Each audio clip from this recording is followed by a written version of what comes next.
Hi guys, welcome back once again. Advice for the days. Magmahalan ang mga tao dito sa ibabaw ng mundo.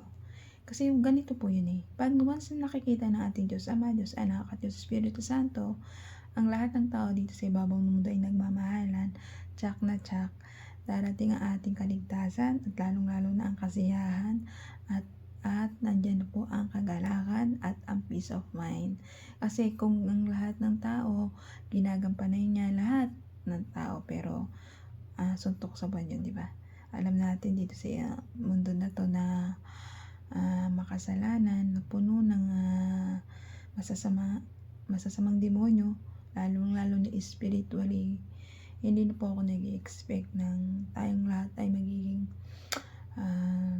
magmamahalan. Pero gusto talaga ng ating Diyos na magmahalan po tayo dito lahat. Huwag po tayong maging makasarili. Huwag po natin isipin yung sarili natin. Isipin natin yung nakakarami. Yung ikabubuti ng ating nakakarami ng kapwa-tao natin. Kasi once na iniisip natin nakakarami, dyan na pumapasok yung pagmamahalan ng bawat isa. Kapag may pagmamahalan po tayo dito sa ibabaw ng mundo, tsak maliligtas lahat ng ating kaluluwa. Pero ang naninirahan dito kasama natin ng spiritualing demonyo ay nakakalungkot po, kasi yung iba po kasi nagpapadala sa demonyo, sa spiritualing demonyo. Madali kasi silang pasukan ng mga spiritualing demonyo kasi kulang sila sa pananalig sa Diyos. Pero kung meron silang pananalig sa Diyos, nagtitiwala sila sa ating Diyos Ama, Diyos Anak at Diyos Espiritu Santo, yung mga demonyo na yun, malalabanan natin yan spiritually. Lagi lang po tayong magdasalan. Sa lahat natin dito lahat ay ang pagdarasal. Magdasal ka lang po palagi, maya-maya, oras-oras, para malabanan natin mga spiritualing demonyo na yan na pumapasok sa isip at puso natin.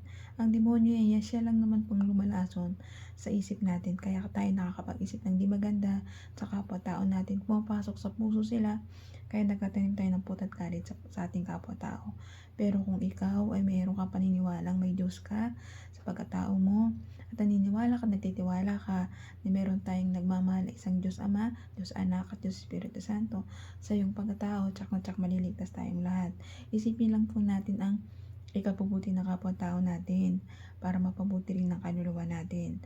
Lahat tayo dito sa ibabaw ng mundo, magmahal, magbigayan, magtulungan. Pero nakikita ko po ngayon sa ibabaw ng mundo ito, puro pagka makasarili ang iniisip nila. Yung yumaman sila, yung mang-agaw sila ng yaman o kayamanan ng tao.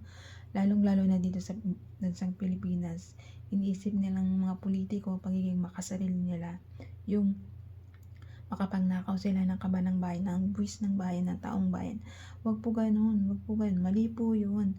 Hinalal po kayo ng tao dyan, mga politiko kayo, para gampanan nyo ng pagiging mabuting leader dito sa Pilipinas, para hindi po kayo magnakaw. Gawin nyo po yung kakayahan nyo na gumawa ng kabutihan, yung kagaganda ng kapwa ng taong bayan, para yung pera ng buwis ng tao magamit nyo sa tamang paraan, hindi sa pangbubulsa lang nyo na pang makasarili lang yung tao.